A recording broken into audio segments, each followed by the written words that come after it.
ayun guys, nandito tayo ngayon sa tabi ng highway kung saan tayo ay, ayun na nga, bibili tayo ng gulong para doon sa kaibigan natin na may vulcanizing. So nandito po tayo sa highway, makikita nyo yan, nakabanggain tayo. Ayan, nandito tayo sa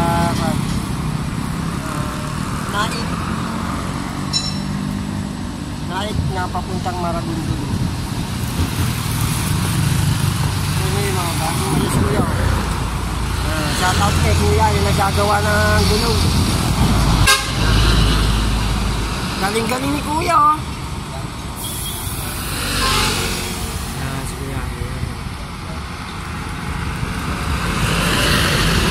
Tignan natin yung sa likuran natin. Ayan po yung highway ng Naik going to Maragondon. Ito naman yung papuntang Maynila.